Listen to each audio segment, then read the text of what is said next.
Hey everyone, welcome to Frui's Bakes and Breaks. Today is going to be homemade barbecue sauce. Everything we're going to need is right in front of us. Essentially going to throw it all into the pot, let it simmer, stir every now and again, and let it cool. Throw it back in a bottle of ketchup, label it BBQ, and we're done.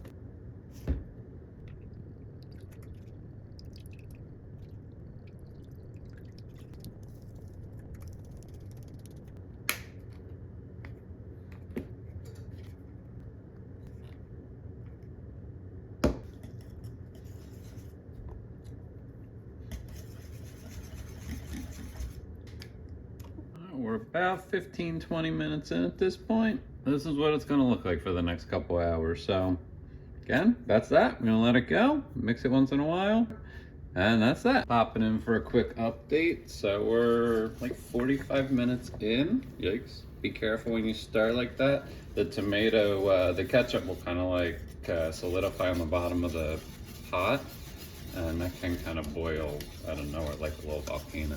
Like we're getting a little caramelization, which usually means I'm gonna stop fairly soon, but I want it to reduce more. So it's kind of a game of trying to get it reduced enough without having too many clumps and chunks in the bottom. And you'll see when we're done, I'm sure there'll be some. You can't, I mean, I guess you could stir this for as long as you make it, but that's just unnecessary. And we can always strain out the gross stuff at the end. So yeah, we'll see in a little bit and we're almost done. All right, it's been about an hour and 45 minutes. Deciding the sauce is done at this point. You can see the pot, it's reduced by about an inch or so. So we're just gonna let it sit off the stove. I'm gonna take it off in a second for a couple hours, and then we'll see you back when we're ready to strain and bottle. We're back, just gonna strain it really quick. I will just say this is fairly heavy, so just be careful. You do not want this to spill. It will be a nightmare to clean up. The straining part's pretty simple though. Hopefully the bowl is big enough. I debated that right before I started, but I think we'll just kind of wing it. I mentioned the bottom of the pan might have some thick tomatoey stuff. That's actually less than normal, although we can't see the full pan yet. So that's kind of good. I realized by keeping the heat really low, that seemed to work out nicely.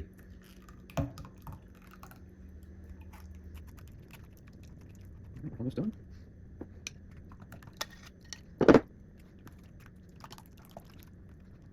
Not bad. Yeah, a shockingly small amount of clump in the pan. Honestly, it's a lot more than normal.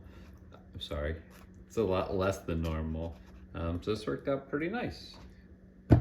We're done. We're just gonna again give it maybe another hour or two to cool, and then we'll put it in the bottle. Thought I get trouble in the shot there. All right, everyone. So we've done our work. We let everything cool, and hopefully, I'm not gonna make a huge mess. Use a funnel when you go to do this, or if you have something better to pour it in. I'm just gonna hope that it holds up, and in like 10 seconds, we should be completely done. Don't do this. So I mentioned the heat aspect. I have absolutely done this where the sauce was too hot to go in, and the bottle, like the shape of it, melted essentially.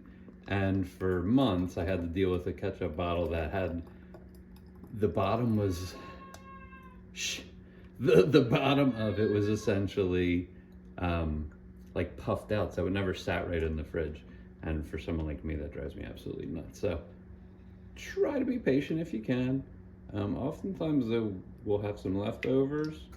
I'm not gonna force it in there, but I lied. I'm gonna try to get as much in as I can. Till we get to the very top. Sorry if my hand's in the way. I'm calling that good. So we still have a bunch left. I actually used some for dinner I'm making tonight, but we'll see what we can do with that. Otherwise, we're gonna call this done. I mentioned before, label. To end the video, a really funny memory is my mother-in-law going in the fridge to get ketchup. She doesn't like anything that has any spice, and I don't mean spicy, just anything with flavor or seasoning, and she got this without paying attention, and it was pretty hilarious. Something else I just realized and remembered is let this sit for a bit. Same thing with the bottle kind of warping. As I went to put it on, I can kind of feel there's some pressure, so we're just gonna give it a little time, give it a little gentle squeeze, and let that air come out. But calling this done otherwise, I'll put this in the fridge in like another hour. Thanks for watching, we'll see you next time. So just to give one last final look, this is the sauce on some hot ribs I'm making for dinner tonight. Those will go back in the oven and broil a little bit. That's the best part of this sauce. It doesn't taste great right by itself. I don't know if you eat barbecue sauce on its own. That's kind of interesting if you do. But once it gets cooked and gets heated, it's just so good. And all the sugars make the caramelization really nice. So that's it. Thanks again for watching, and we'll see you soon.